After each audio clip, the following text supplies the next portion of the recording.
আল্লাহু ওয়ালিউল্লাযীনা আমানু ইউখরিজুহুম মিনাজ যুলুমাতি ইলান নূর।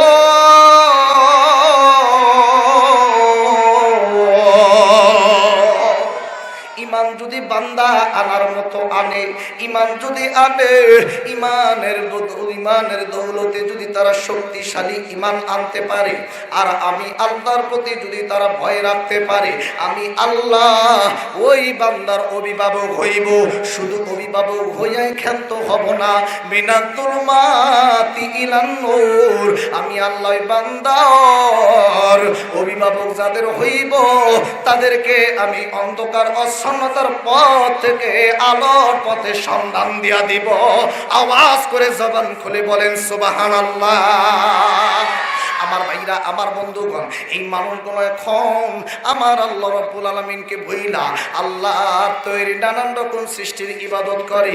কোথায় পাবেন বন্ধুরে? পবিত্র কোরআনুল কারীমের 25 নম্বর সূরা, সূরাতুল ফুরকানের 3 নম্বর আয়াত, তাফসীর ইবনে কাসির, তাফসীরে বাইজাবি, তাফসীরে ফি জিলালিল কুরআন, তাফসীরে কুরতুবী, তাফসীরে বাজ্জার সহ অসংখ্য তাফসীর কারকরা বর্ণনা করে ডাকতে বলে এই মানুষগুলো আমার আল্লাহর ইবাদত বাদ দিয়ে দাসত্ব গোলামি বাদ দিয়া কেউ বা বাদাম চাঁদের পূজা করা শুরু করে দেয়, কেউ বা আবার চাঁদের পূজা, কেউ বা আবার বটবৃক্ষ কুল সমফলের পূজা, কেউ বা আবার নদ নদী খালবিল সাগর পাহাড় পর্বতের পূজা, কেউ বা আবার গাছের, কেউ বা আবার মাছের, কেউ বা আবার অগ্নি পূজা, কেউ বা আবার সভ্য পূজা, কেউ বা আবার নানান পশু পাখি পূজা, কেউ বা আমার মানব পূজা, কেউ বা আমার দানব পূজা, কেউ বা আমার মাটির পূজা, আবার কেউ বা মাটির তৈরি নানান রকম দেব দেবীর পূজা করিয়া এই মানুষগুলো আমার আল্লাহ রাব্বুল আলামিনকে ভুইলা আমার ভাইরা, আমার বন্ধুগণ জাহান্নামের দিকে চলে যায়। আল্লাহওয়ালা মানুষগুলো আল্লাহকে ভুলে যায়, নবীওয়ালা মানুষগুলো নবীকে ভুলে যায়, দ্বীনের পথের মানুষগুলো দ্বীন থেকে তারা দূরে সরে যায়, ঈমানওয়ালা মানুষগুলো বেঈমানদার পথে চলে যায়। বন্ধু, আলোর পথের মানুষগুলো অন্ধকার অচ্ছন্নতার পথে চলে যায়। এ বন্ধু রে, কিন্তু আমার আল্লাহ রাব্বুল আলামিন এই অসভ্য মানুষগুলোকে সভ্য বানাবার জন্য, আল্লাহ বলা মানুষগুলোকে আল্লাহওয়ালা করার জন্য, নবী বলা মানুষগুলোকে নবীওয়ালা করার জন্য, দিন থেকে দূরে সরে যাওয়া মানুষগুলোকে দিনের পথে আনার জন্য আমার আল্লাহ তামাম পৃথিবীর মানুষের হেদায়েতের কল্যাণে ভালোবাসা দয়া করিয়া আমার আল্লাহ দুইটা রহমত, দুইটা নিয়ামত তামাম পৃথিবীর মানুষের হেদায়েতের কল্যাণে পাঠিয়ে দেন। আওয়াজ করে জবান খুলে বলেন না ভাই সুবহানাল্লাহ। এক নম্বরে আল্লাহ পাক সর্বপ্রথম বন্ধুরে তামাম পৃথিবীর মানব জাতির সর্বশ্রেষ্ঠ মানব, যিনি হলেন চরিত্রের দিক থেকে উত্তম চরিত্রের অধিকারী, আদর্শের দিক থেকে সর্বশ্রেষ্ঠ আদর্শের অধিকারী, ডাক্তারদের যিনি ডাক্তার, বিজ্ঞানীদের বিজ্ঞান, আমার ভাইরা, আমার বন্ধুগণ, চিকিৎসকের শ্রেষ্ঠ চিকিৎসক, শিক্ষকের শ্রেষ্ঠ চিকিৎসক, আর বন্ধু নবী রাসূল পয়গম্বরদের মধ্যে সর্বশ্রেষ্ঠ পয়গম্বর। বন্ধু বাজার রে, এই বাংলা প্রান্ত থেকে ৬০০০ মাইল দূরে মদিনায় রওজা মুবারকে আজো আমার ভাইরা, আমার বন্ধুগণ ইয়া উম্মতি বলে কান্না করছে তামাম পৃথিবীর মানুষগুলো। একটা বার সেই দয়ার নবীকে সালাম দেওয়ার জন্য, রওজা জিয়ারত করার জন্য পাগল পারা হইয়া হাজার হাজার লক্ষ লক্ষ হাজিরা সইটা চলে।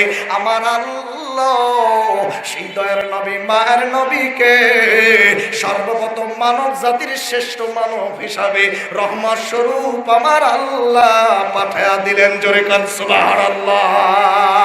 মনে বড় আশা ছিল যাব মদিনায়, বলেন না, মনে বড় আশা ছিল যাব।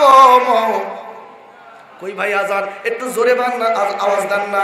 মনে বড় আশা ছিল যাব, জোরে মনে বড় আশা ছিল যাব মদিনাতে গিয়া আমি করব সালাম নবীজির রওজায়। মনে বড় আশা ছিল যাব আরো জোরে মনে বড় আশা ছিল যাব। আপনাদের কি কষ্ট হচ্ছে নাকি? কষ্ট হচ্ছে নাকি? একটু আওয়াজ দিয়ে নবীজির শানে গান বলা যাবে না? আল্লাহ যেন আজকের ওসিলায় আমাদেরকে মদিনায় সফর করার তৌফিক দান করে। জোরে কোন আমিন। একটু জোরে বলেন না আমিন। বলেন সবাই। মনে বড় আশা ছিল যাব আরো জোরে মনে বড় আশা ছিল যাব পাক মদিনার রওজার মাটি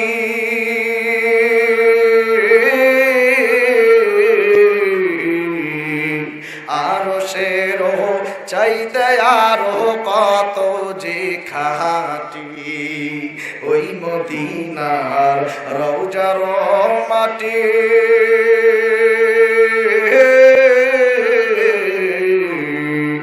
আরো শেরো চাইতে আরো কত যে খাটি ওরে সেই রওজাতে উড়ে যেতে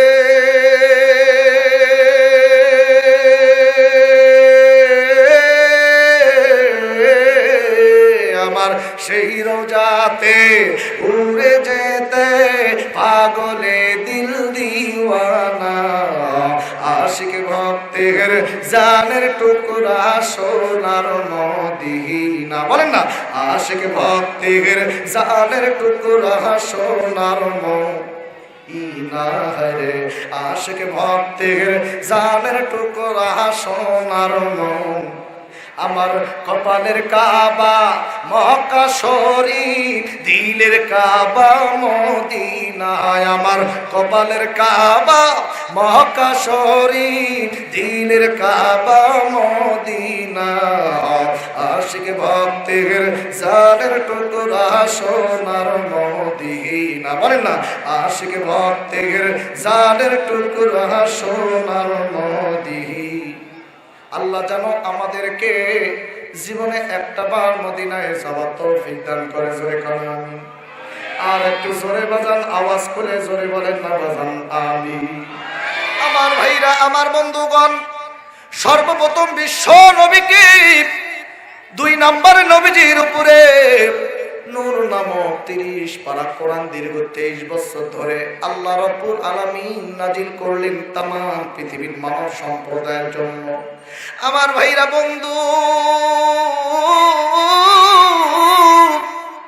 এই 30 পারা কোরআন থেকে আমি আপনাদের সামনে আমার ভাইরা সূরাতুল তাহরিম 66 নম্বর আয়াত 66 নম্বর সূরা তাহরিম থেকে আমি আপনাদের সামনে 8 নম্বর আয়াতের প্রথম অংশ তেলাওয়াত করেছি। আল্লাহ যদি তৌফিক দান করেন এখান থেকে কিছু আলোচনা বলার চেষ্টা করব ইনশাআল্লাহ। আমার ভাইরা আমার বন্ধুগণ, আল্লাহ পাক রব্বুল আলামিন এই আয়াতের মধ্যে ডাক দিয়ে বলে নবী গো तमाम পৃথিবীর মানুষগুলোকে জানিয়ে দাও নবীজি আমি আল্লাহ রাব্বুল আলামিন এই পৃথিবীর জমিনের মানুষগুলোকে ডাক দিয়ে জানিয়ে দিলাম, মানুষ তোমরা শুনে নাও। ইয়া আইয়ুহাল্লাযীনা আমানু তুবু ইলাল্লাহি তাওবাতান নাসুহা। জোরে বলেন আল্লাহু আকবার। আল্লাহ ডাকতে পারে নবী গো যারা দুনিয়ার জমিনে ঈমানওয়ালা ঈমান যারা আছে, ঈমান এবং মুমিন ব্যক্তি যারা, ঈমানদার ব্যক্তি যারা, মুসলমান যারা, এরা যদি দুনিয়াতে চলার পথে তাদের যদি গুনাহ হইয়া যায়, তারা যদি পাপ করে, গুনাহ করে, অন্যায় করে, অত্যাচার করে, যদি তারা ভুল করে ফেলে, তাহলে আল্লাহ পাক ডাকতে বলেন তুবু ইলাল্লাহি তাওবাতান নাসুহা। তারা যদি খাঁটি দিলে আমি আল্লাহর দরবারে যদি তারা তওবা করে, তারা যেন আশা করে খাঁটি দিলে যারা তওবা করবে আমি আল্লাহ তার জীবনের সমস্ত গুনাহগুলোকে মাফ করে দিব। জোরে কন্যা সুবহানাল্লাহ। খাঁটি দিলে তওবা করলে মাফ করবেন কে? কথা বলে না, জোরে বলেন কে?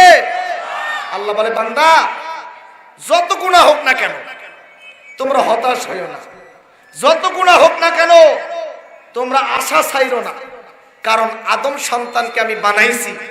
আদম সন্তান দুনিয়াতে ভুল করবে, গুনাহ করবে, পাপ করবে, এটাই স্বাভাবিক। কথা বলেন ঠিক কিনা? কারণ ভুল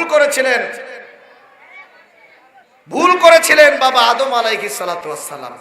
আল্লাহ পাক সুবহানাহু ওয়া তাআলা সমস্ত রূহগুলো জগৎ থেকে আদম আলাইহিস সালামের দেহকে ফুঁক দিলেন এবং সমস্ত ফেরেশতাদেরকে ডাক দিয়ে বলল, ফেরেশতারা তোমরা সবাই আদমকে সিজদা করো। কাকে? কথা বলেন না, কাকে? আদম আলাইহিস সালামকে তোমরা সিজদা করো। সবাই সমস্ত ফেরেশতারা আদম আলাইহিস সালাতু ওয়াস সালামকে সিজদা করলো। কারো কোনো কৈফিয়ত নাই, কেউ কোনো কথা বলল না। কিন্তু আমার ভাইরা, আমার বন্ধুগণ, একজন ফেরেশতা সে সিজদা করল না। তার নাম কি বলেন? কথা বলে না, ইবলিস। সিজদা করলো না। আল্লাহ পাক ডাক দিয়ে কয়, এই তোমাকে কি স্পেশাল ভাবে বলতে হবে সিজদা করো না কেন? ইবলিস শয়তান বলে, আল্লাহ আমার বিবেকে বাধা দেয়। বিবেকে কি দেয়? বিবেকে বাধা দেয়। আল্লাহ কয় কি রে, কি বাধা দেয়? সবাই তো সিজদা করলো, কিন্তু আমি সিজদা কেমনে করি? সবাই তো চিন্তা করে না, আমি গবেষণা করছি। কি করছে ইবলিস? কি করছে? বেশি গবেষণা করাটাও ঠিক না। কথা হয় না। আল্লাহ যা হুকুম করছে ওটা বেশি গবেষণা করার দরকার নেই। আল্লাহ যা হুকুম করছে ওটা মানো, ঠিক কিনা? বেশি গবেষণা করতে গেলেই কি সমস্যা আছে? কি আছে? কথা হয় না, কথা হয় না, কি আছে? আজকে আমাদের সমাজে দেখবেন বেশি আল্লাহ যা হুকুম করছে এর বেশি না মাইনে গবেষণা করতে গিয়া দেখবেন ওর এমন অবস্থা হয়ে যায়, ওর দ্বারা আরো ইসলামের বেশি ক্ষতি হয়। কথা কোন ঠিক কিনা? এই জন্য আল্লাহ বলছে সিজদা করো। এখানে কোনো কৈফিয়ত চলবে না, কোনো যুক্তি চলবে না। ইবলিস কয়, আল্লাহ আমারে বানাইছো আগুন দিয়া, আর এই আদমরে বানাইছো মাটি দিয়া। আগুনের কাজ হলো উপরের দিকে উঠা, আর মাটির কাজ হলো নিচের দিকে নামা। উপরের দিকে আমি উঠবো, আমি কেন মাটির দিকে যাব? আমি পারবো না আদমকে সিজদা করতে। আল্লাহ কয়, হাই রে, এই বলে কি আমার সৃষ্টি হইয়া আমার হুকুম মানবে না? এই ইবলিস, তুমি কি হিসাব করে কথা বলছো? হ্যাঁ আল্লাহ, হিসাব করে কথা বলছি। ঠিক আছে, তুমি কি জানো আমার হুকুম অমান্য করার পরিণতি তোমার কি হতে পারে? ইবলিস কয়, যা হয় হোক, আমি এই হুকুমটা মানতে পারতেছি না। জোরে কর নাউজুবিল্লাহ। আর একটু জোরে কর না নাউজুবিল্লাহ। এইবার আল্লাহ কয়, ঠিক আছে, আমারও হুকুম অমান্য করার অপরাধে চিরকালের জন্য তোমাকে আমি জান্নাত তোমার জন্য হারাম করে দিলাম, আর জাহান্নাম তোমার জন্য আমি বাজেট করে দিলাম। নাউজুবিল্লাহ।